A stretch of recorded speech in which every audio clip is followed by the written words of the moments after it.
You're paying both principal and interest. So if the, and this is,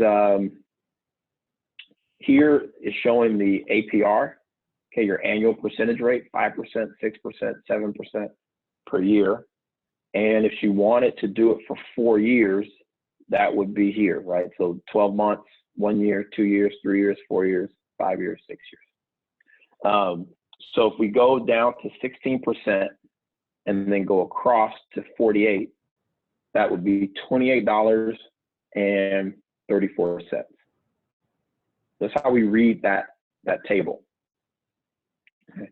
But here's where I think a lot of people missed, right? So you got 28.34. So let me write that down. Let's go back to this other slide here.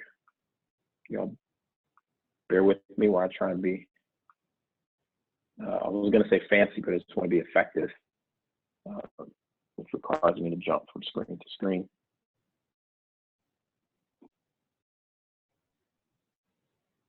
So our factor was $28.34.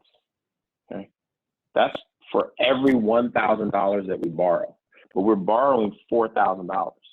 Okay? So we actually need to multiply this by 4.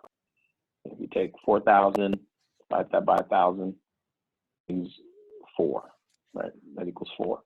So you have to multiply that by 28.34 times 4 would be $113.36.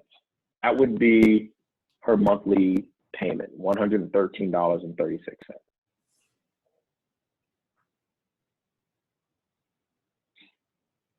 The other question here was asking, what's the total finance charges? So we're not looking for total payments, right? We're saying if I borrowed $4,000, how much would I have to pay back? And everything above the $4,000 that I pay back is what I'm being charged for borrowing money, the interest that I have to pay. Okay. So if I take this 113 and I multiply it by 48, because I'm making 48 payments, yeah, just trust me on the math because I did it. 5,441.28.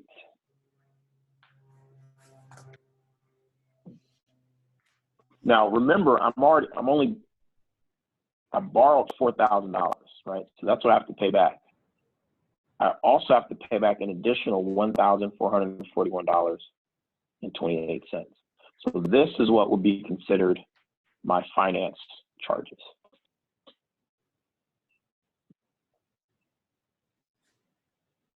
Are there questions that I can answer for you?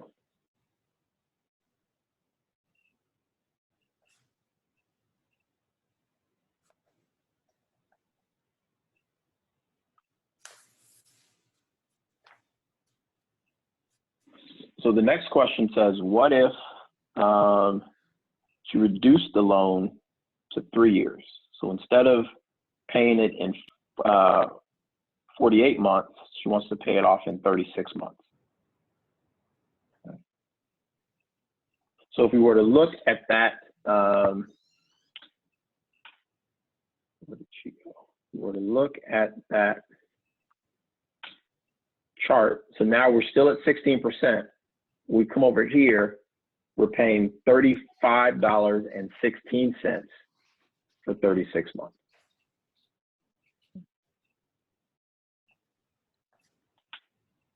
So $35.16, hold on to that number in your mind.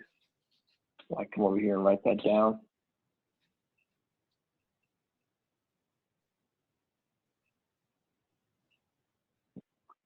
So now it's $35.16 for every $1,000 that's being borrowed.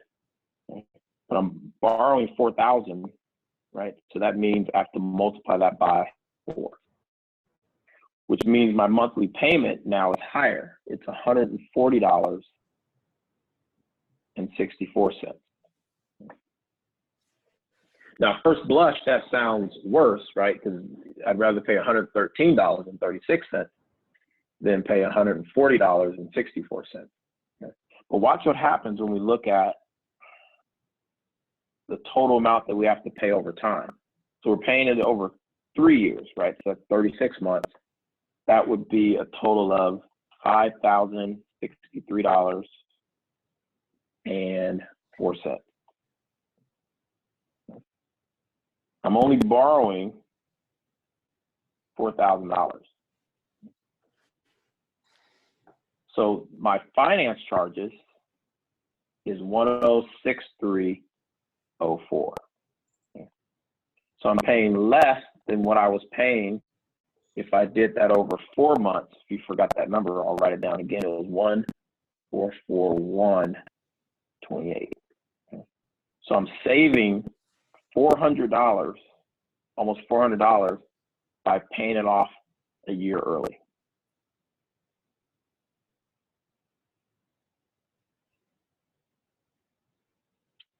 Questions?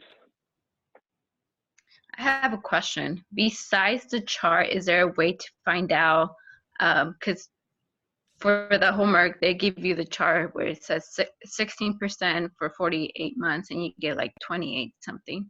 Is there a way to find out that number without the chart? Yes, there is. I can think of 3 ways off the top of my head. One is to do calculus, because it is a calculation. I do not know how to do calculus anymore. Haven't known that since I finished my calculus class in college. So I don't know how to do that. The other way is to go into Excel, and you can create a formula that will tell you if this is how much you're borrowing and this is the amount that you're going to borrow, this is what your monthly payment would be. And you can figure out what the amounts would be that way as well.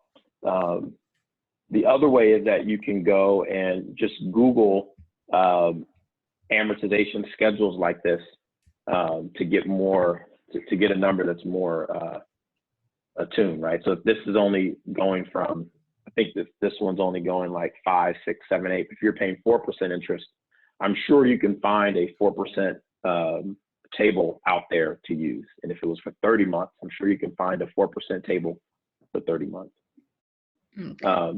I think the fourth way that you can do it, as I just think about it, is you can just go on Google and you can literally say, what would my monthly payment be if I borrow $4,000 for 4 years at 16%? And they're going to take you to some, there's going to be multiple calculators that you can just plug in those numbers to get your answer. Okay. Any other?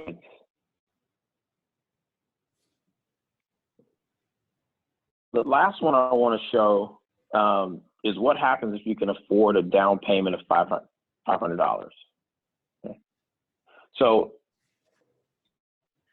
you're going back to assuming that it's going to be for 4 years, right? And 4 years at 16% interest, that factor was $28.34. Okay. But here's the thing. We're only borrowing, right? We're not borrowing 4,000 minus 500. We're borrowing 3,500. Okay. And you all can't even see what I'm writing. How sad. It looks so good. Let me stop my share and reshare my share.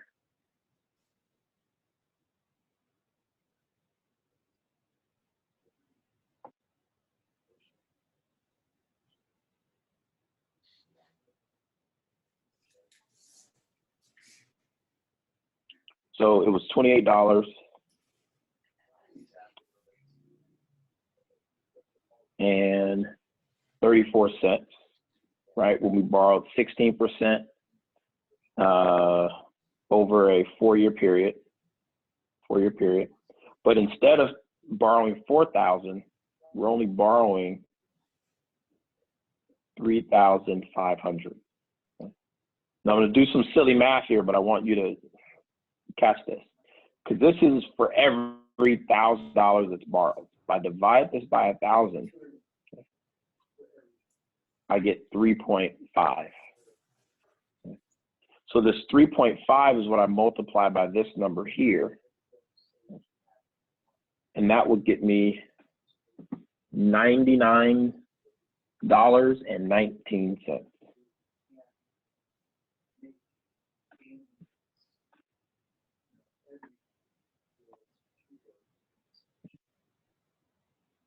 Does that make sense? So I'm still multiplying that by 48, right? So I'm still paying it over a 4-year period. So that gets me $4,761.12. So my finance charges here are $761.12. Now compare that to if I didn't put that $500 down, my finance charges were almost double.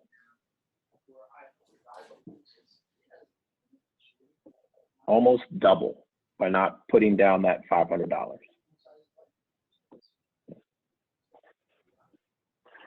Questions? I have a question, Mr. Bell.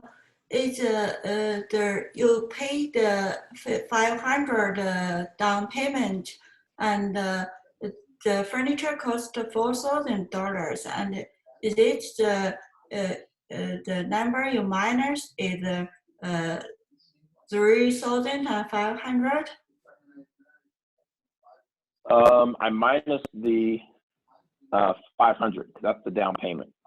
So what I'm borrowing, I'm buying $4,000 worth of furniture, but I gave them $500, so I'm only borrowing $3,500.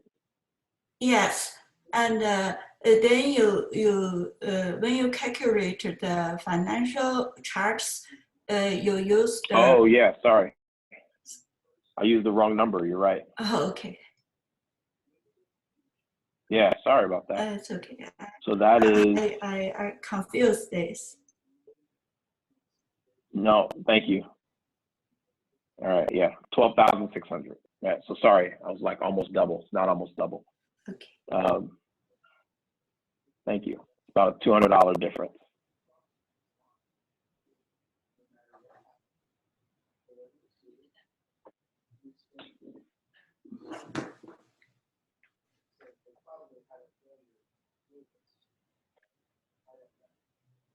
Questions or any other corrections?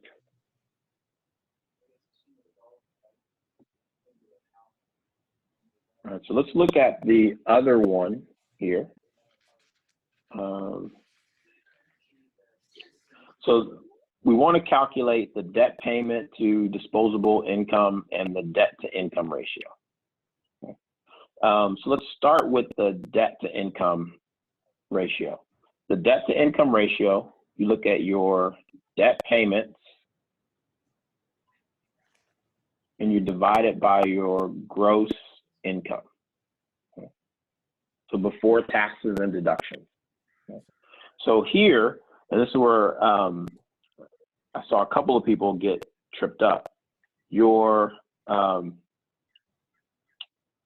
debt payments every month is $240 plus $385 for the student loan, plus this $1,200 for rent. The $1,200 gets included in that number because when you take out a lease, right, you're essentially putting yourself in debt because you've agreed to make this payment for the next 2 years, 3 years, 1 year, whatever. So it's a commitment that you made. It's money that you owe. So if we add that all together, that would give us $1,825 is what you have to pay in debt every month.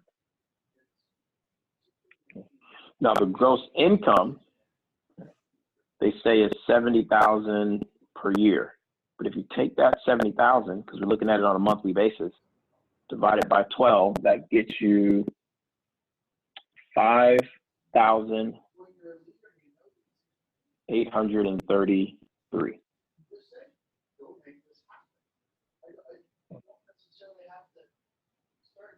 So that divided by that is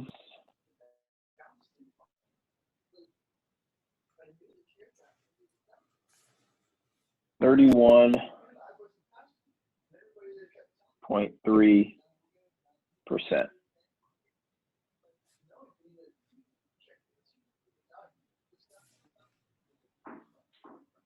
So I think where people got was making sure you the 1,200. And then I think the other thing that may have thrown people off was they were talking about it on a per year basis, but we're doing this on a monthly basis. Okay? The other way you could have done it is taken the 1,825 and multiplied it by 12, right? And then divide that by 70,000. Now, that's helpful, but I also think it's important to talk about your disposable income. Disposable income is what's the amount of money that I'm taking home, my net pay. Okay. So here it's 54,000, right? So if I divide that by 12, 54K divided by 12 gets me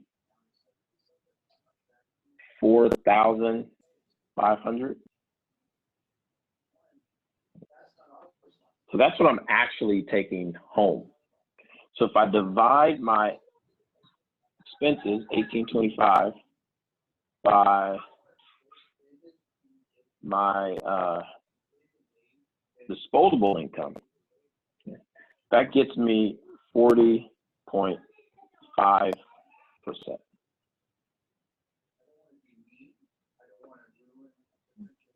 These are all just numbers, but the question is, this third question, what I thought it should be asking is this number here and this number here, is this good or bad?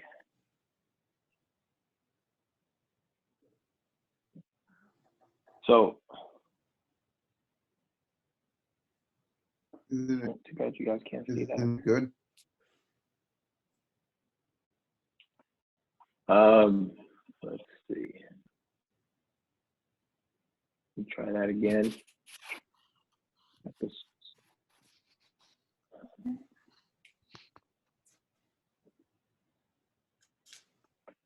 Y'all can see the screen.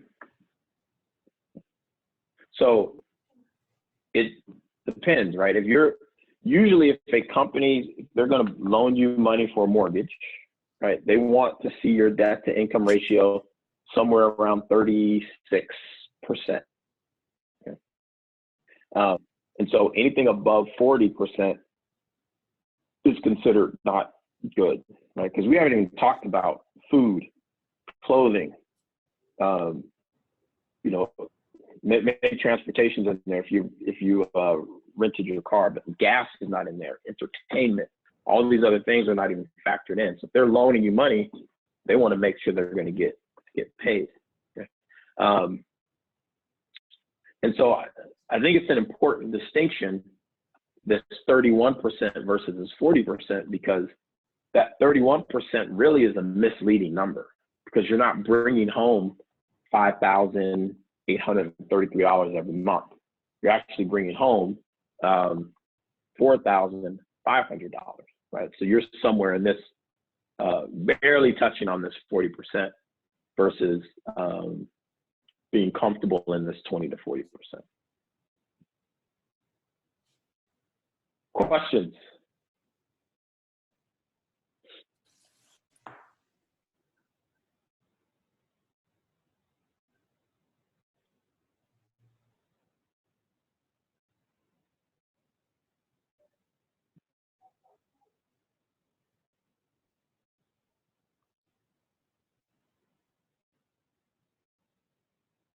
All right.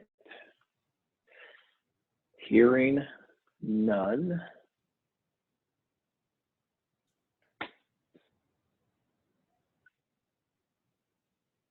So today, y'all, we are going to talk about we're going to do some math.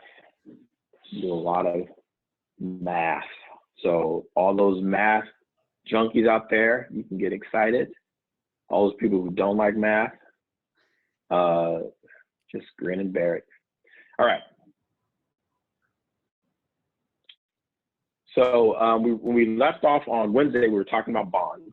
And so let's assume that you purchase a $1,000 bond that's issued by Disney that's paying 3% interest each year for the next 10 years.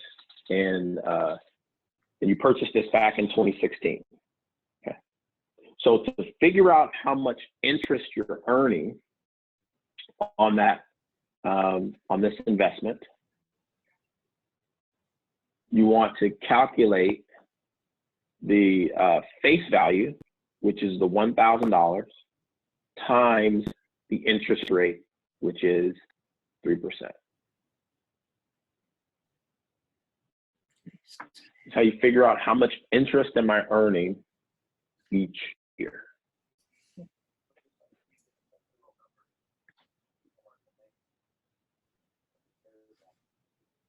So the face value is the $1,000. The interest is 3%. Right, so we multiply, and 3%, remember we take that 3 and we move the decimal place over 2 spaces, 1, 2. Okay. So 3, move it over 1, move it over 2. So what you're putting into your calculator is 1,000 times 0.03. That's what 3% represents. Okay. And as someone pointed out on the chat room, the amount of annual interest you're earning from this bond is $30.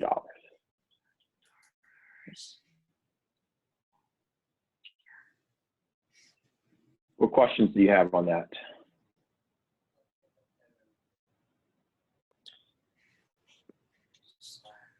This is a kind of minor question as far as like calculating, but you could, for the sake of time, you could multiply by 1.03 to kind of get that final amount. Like if you were going to go through and do the 10-year calculation for this, like that makes sense, right? No, is there not any in this issues case. with that? The 1.03, if you multiply it, if you multiply 1,000 by 1.03, I think you're going to get $1,030. Okay, yeah. And that is not the amount of interest that you're earning. Okay, I get what you're saying. I'm just saying for getting to the end of, like doing the calculation repeatedly, for the sake of time, as far as doing it. But I get what you're saying. So over the entire, isolate the interest, that wouldn't be the way to do it. Right. Okay. So over time, right, because you're going to earn $30 every year for the next 10 years. Mm-hmm. So that means 10 times 30, you're going to get $300 in interest. This isn't compounding, right? This is just simple interest. You're going to get $300 over the life of this investment. Okay. Plus you're going to get the $1,000 back. So you're going to end up getting $1,300 from this investment. Okay, gotcha. Not knowing anything about bonds, is this a realistic example? Is 3% realistic? Yes, it is very realistic. Okay. It is very realistic.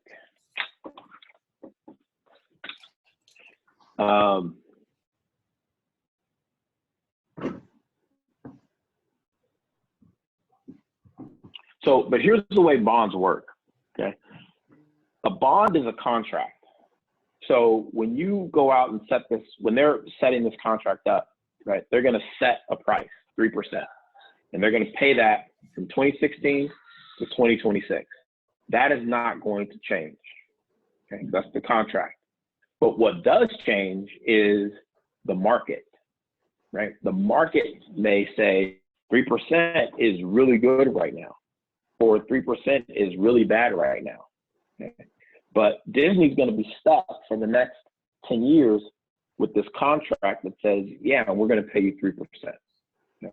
So let's assume that in 2020, the new corporate comparable bonds are paying 3.5% interest each year. So, and what I mean by comparable bonds is, you know, Disney's saying, I'll pay you 3%. Erick says, hey, I'll pay you 3.5%. We're not comparing apples to apples, right? Disney's more reliable than I am, right? Disney's more reliable than Ben and Jerry's ice cream, right? But if Disney is saying that, and what's comparable to Disney? I don't know. Tesla, Ford, General Motors, Apple, right? It's a big company, been around for a while. Then you're saying, well, wait a sec. So now everyone's saying, why the heck would I want to take this 3% bond when I can earn 3.5% somewhere else?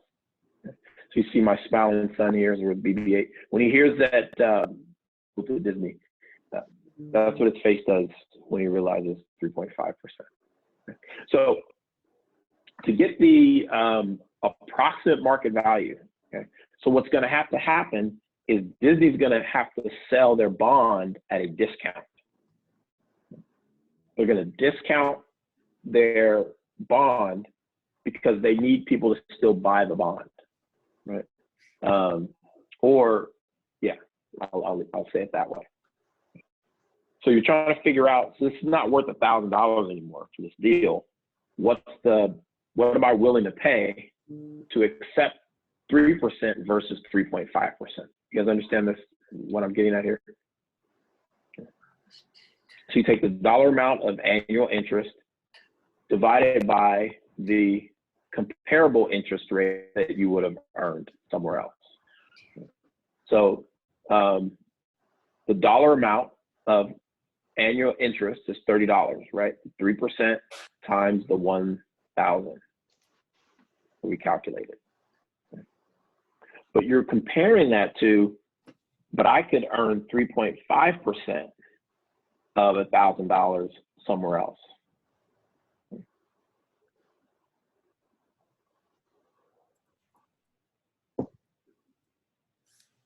So again, to turn this into from a percent into a decimal, you want to move it over 2 places, right? So 3.5%, imagine the decimal place is here. You move it over 1, 2, you want to divide 30 by 0.035, and then multiply that by 1,000, the face value, which gets you 80. So 30 divided by 0.035 is 857.14 times 1,000. The approximate market value of this bond is $857.14.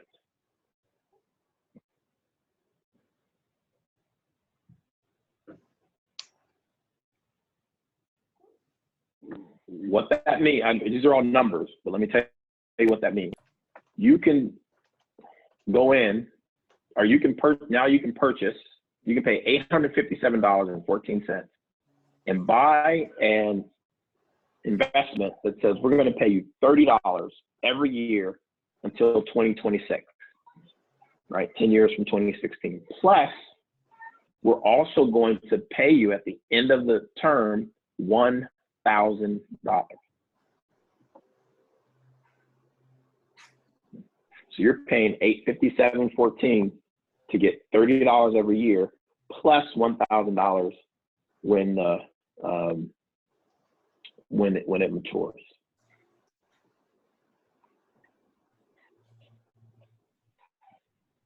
questions?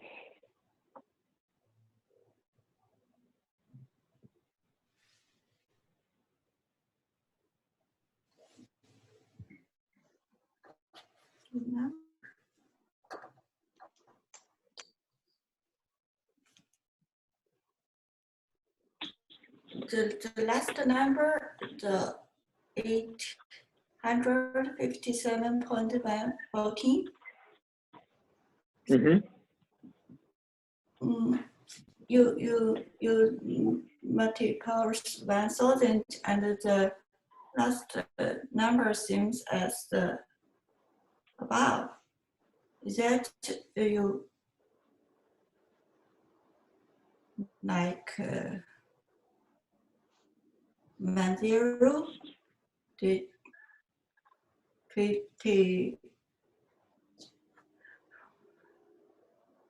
like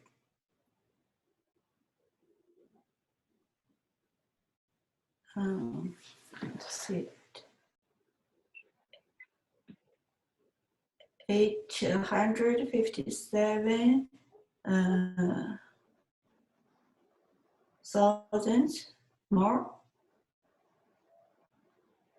I think this means that you're paying $850.14 to buy an investment that's going to pay you 3% of $1,000 every year, $1,000 at the end of the term.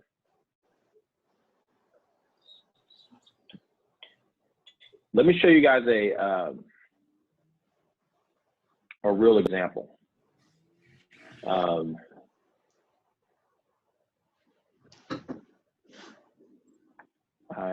Let me find it.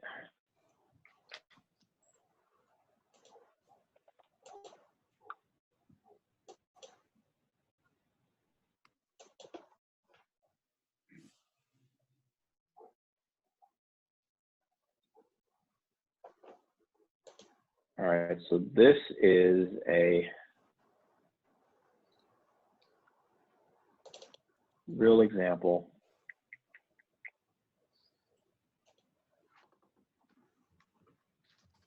This is McDonald's, okay. And they have a bond that was issued on October 2nd, 2017. Okay. And they're going to start making payments on March 4th of 2018. Okay. So it's a 7-year bond because they're going to make payments from 2018 to 2025. Okay. At the point when they issued this, the issue price was $99.78, okay. Which means by the time they had set this up and had the contract ready to go, they were already a little bit below what someone else can earn somewhere else in the market, what an investor can earn elsewhere in the market, right? So they said, we're not going to sell it for $1,000 or for $100. We're going to sell it for $99.78. Is that making sense?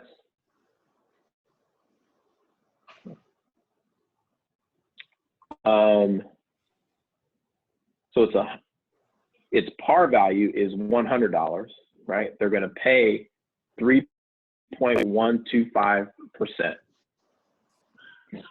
and they're going to pay it out 2 times a year. So if I were to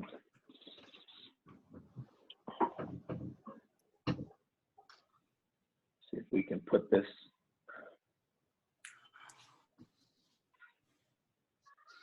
Is that making sense? Maybe I left that too fast. Were there any questions about what you're looking at?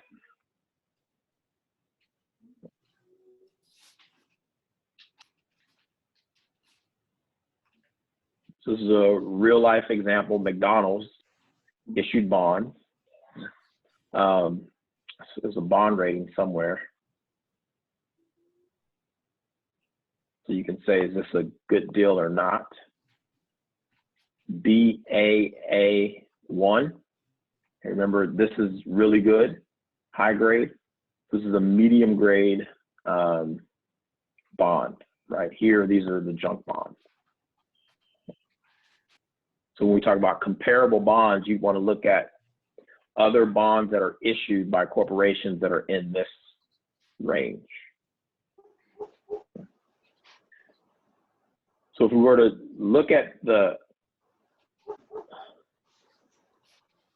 numbers here,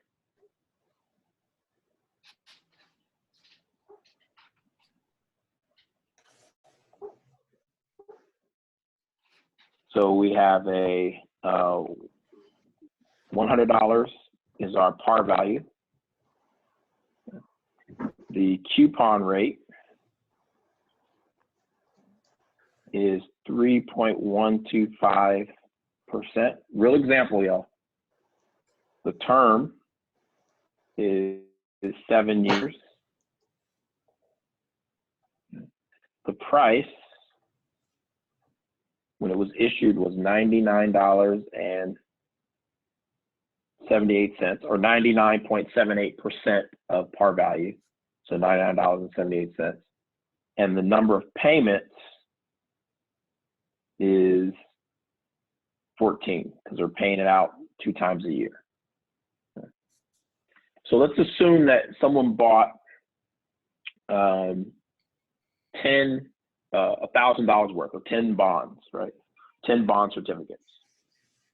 Bought 10 bond certificates. So here's how that investment works. Okay. You, on 3/4/18, you purchased, or you paid $997.80, right? You got 100 times 99.78%, and you bought 10 of them.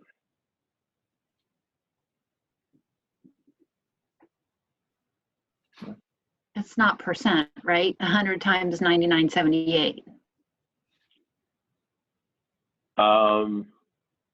It's 99.78%, right? So you'd have to take that and multiply 100 times 0.9978. Then this is what happens on payment date, September 4th, you're going to get paid interest.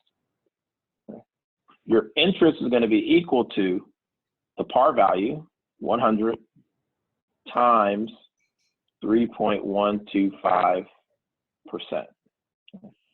And then since you're getting paid twice a year, you got to divide that by 2. So remember this 3.125, you have to move that decimal place over. So the interest that you're earning is, you're going to receive, not earn, they're going to pay you $15.63.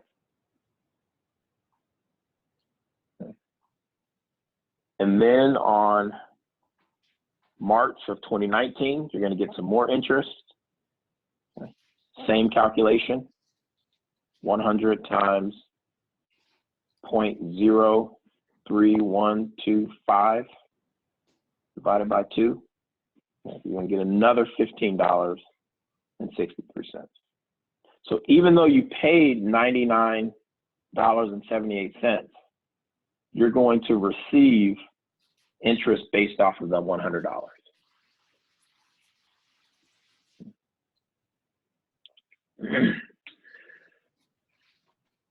So this is going to happen in 2019, 2020, 2021, 2022, 2023, 2024, all the way until you get to March 3rd. You're going to keep getting interest payments of $15.63 until you get to March 3rd of 2025. And at that point, you're also going to receive, in addition to all the interest you earned, you're going to receive the $1,000.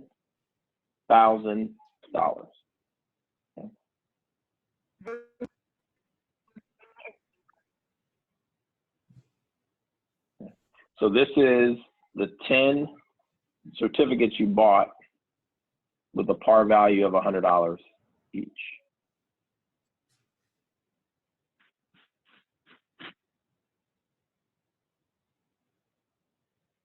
Questions?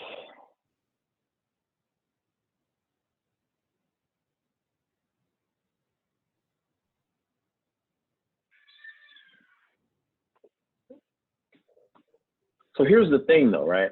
We all know what's happening in the market right now. So this 3.1, this is how bonds work. That 3.125% is a in rate, right? So from now until for the next 5 years, you're gonna earn 3.125% of your investment. So is that a good deal right now? Who would want to, is that a good deal? Yes or no? You can just type it in the chat.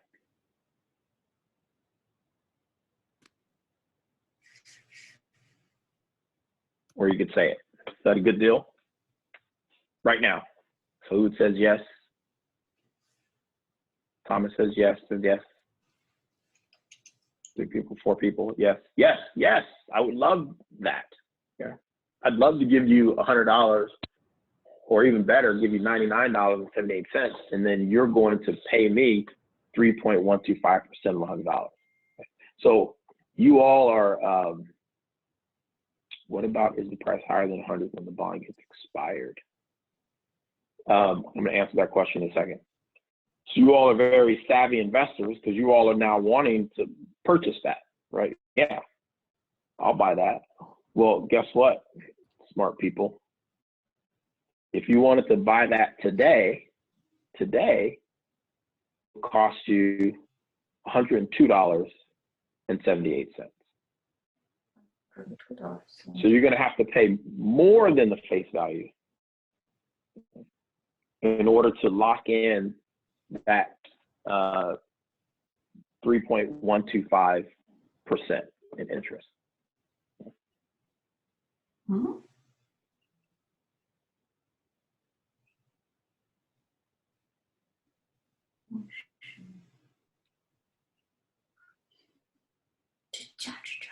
Questions?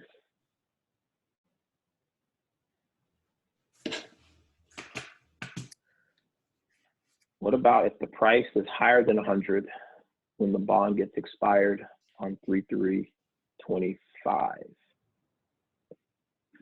So the price is going to keep working its way down to, because how do I want to say this? The price, the reason why you're paying $102.78 right now is because, so first of all, you're going to earn less in interest, right? Because you're kind of paying more to earn something less. You're not going to earn 3.125 of $102. You're earning 3.125 of $100. So you're kind of losing money. Your interest rate is something lower than that. But you're willing to buy that now because what you're saying is, I just want to lock in a rate. I don't know what the stock market's going to do. It may go up, it may go down. I just want to lock in this rate. Okay. So that's why people are willing to pay $102.78. When we get to 2025, I already know what's going to happen, right? I'm going to get $31 or half of $31.25, right? If I purchase 10 shares, plus I'm going to get $1,000. So I'm only going to pay pretty much face value for that, plus whatever interest I'm going to earn, adjusted for any sort of the present value of what the money is, any sort of inflation. So my point is that the price is going to correct itself because no one's going to pay $102 to get $100 6 months from now. I'll pay you $100 to get $100 6 months from now, or something very close to. All right, that was a bit of a deviation, but I thought it was, I just figured I'd show you what that number actually looks like. Another question is, would it be possible for the bond yield rate to go below 0? Yes, I believe there are some companies that have a 0 coupon rate. And what you're saying is that inflation is going to hurt more than me just putting this money with you. So I just want to lock in that price. But again, this is all driven by the market and what the stock market is doing.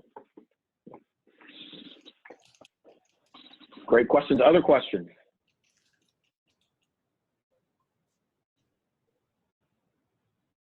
You mean the bond you bought is held by yourself?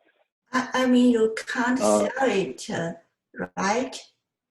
Because the So you price own the bond. is go ahead. higher than before. So you own the bond, but you can always sell the bond, right? So what we were looking at, that 102 number, that's someone who bought this bond at $99.78, or bought it at a different price, and now they're saying, I'm willing to sell you this contract. Yes.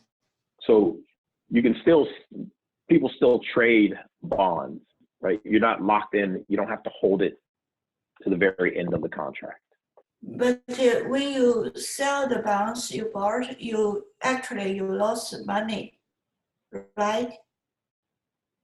Because Not necessarily. Not necessarily. somebody You're willing selling. to buy the bond, use 102 to buy the 100 bonds. Well, what you're saying is, yeah, so you're not necessarily losing money when you do it this way, right? Because if you bought it for $99.78 and you go, I can do something else with my $102, I'm willing to sell it now, take my $100 now and go invest it somewhere else. Oh, Does that make sense? okay, got it.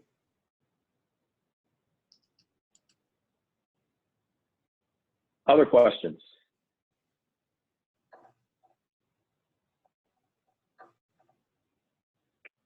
All right, let me get back to my share screen.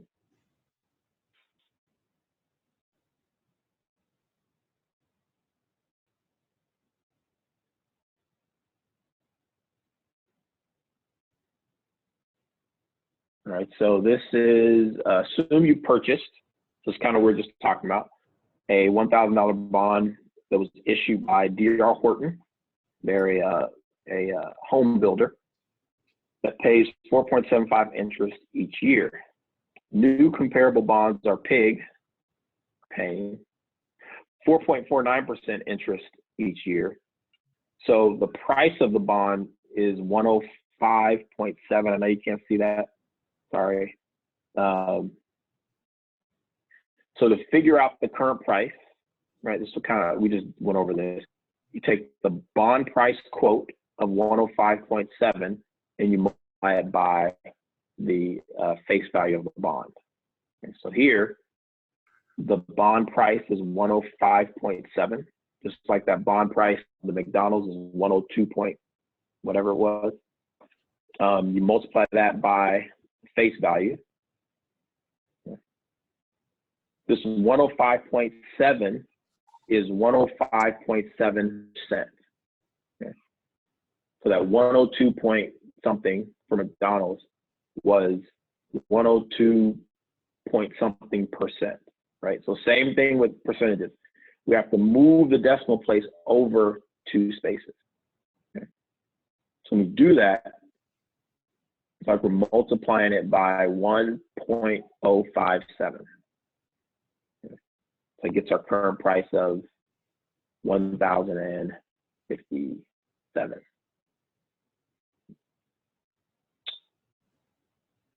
Questions?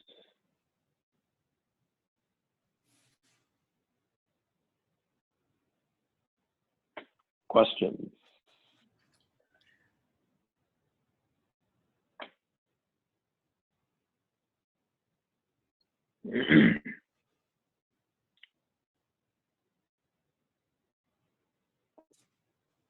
So I think this is important because, and we'll get into this a little bit more on next week.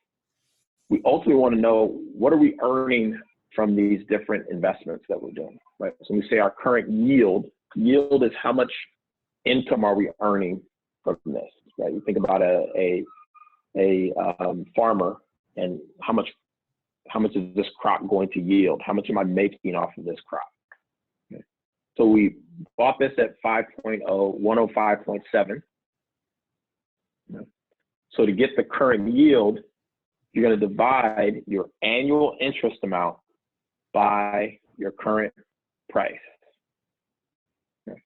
So the annual interest amount, 4.75% of 1,000, okay, is $47.50. And then we're dividing that by our current yield of our current price of 1,057. The bond price times the face value. That gives us, if you do this math, it gives you 0.0449.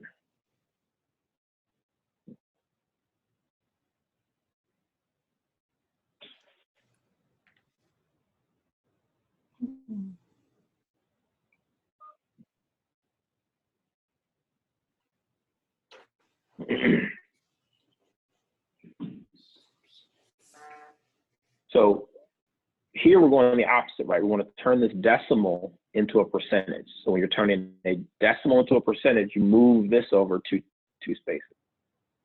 1, 2. So the current yield is 4.49%.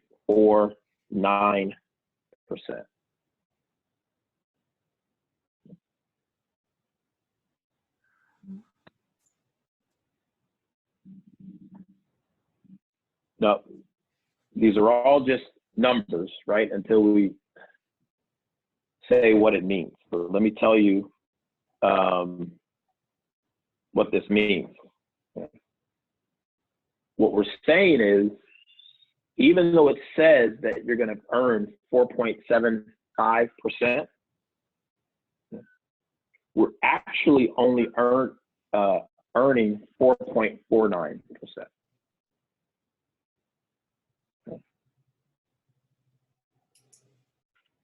Does that make sense?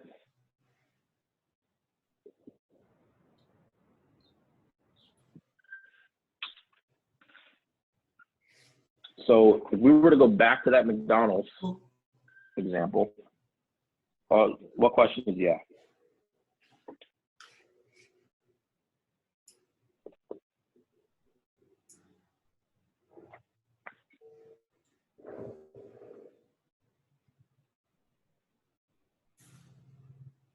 Questions? So if we're actually only earning 4.49, why is it offered that way then, if we have to figure out what we're truly earning? Because that 4.5 is what the contract said they would pay 2 years ago, 4 years ago. Gotcha. Okay. Yeah.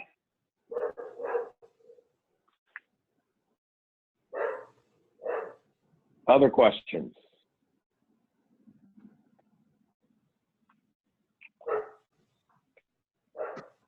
So if we were to look at the McDonald's example, share, go back here.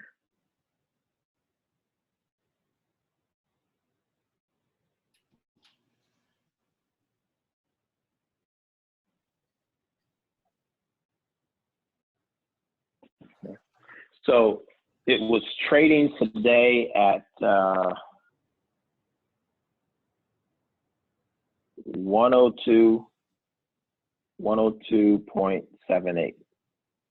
Okay. The annual interest that we earn, right? If we just look at one of these, would be $3 and let's say 13 cents. Okay. But we're paying $102.78, right? So it's $3.13. This is 100 times 0.03125. Our annual interest. So if we take this 313 divided by 102.78, we get, let me just do the math.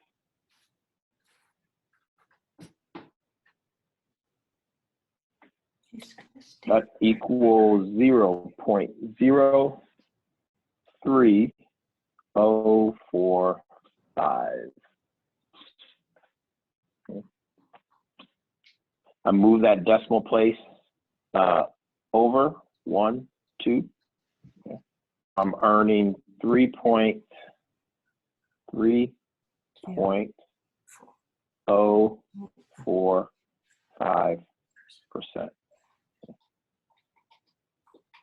So if you buy this McDonald's bond today, okay, your yield is not going to be 3.125%. Your yield is going to be 3.045%, because you're paying more than the par value.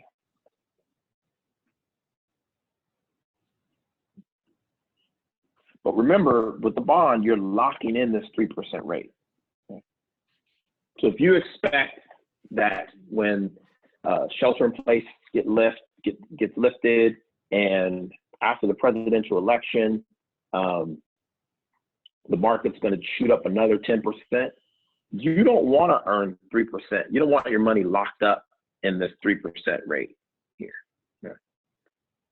But if you're speculating after the shelter in place lifts and after the presidential election, the market's going to drop another 10%, you absolutely want to earn 3%. So this is where that whole concept of diversification comes into play. You don't want to take all your money and put it in this 3% investment. You don't want to take all your money and put it in this, maybe it's 10% up, maybe it's 10% down, right? You want to, depending on what your risk tolerance is, when you need to access that money, what's the purpose of it, right? You want to say, in the next 3 years, I'm fine with 3% growth. Then this is the investment that you want. Question, I see something came in the chat. What's the password to join the class on mobile phone? I do not know that. And the time it will take for me to get that would be the time it would take for me to show you the slide. Sorry. I will find the password.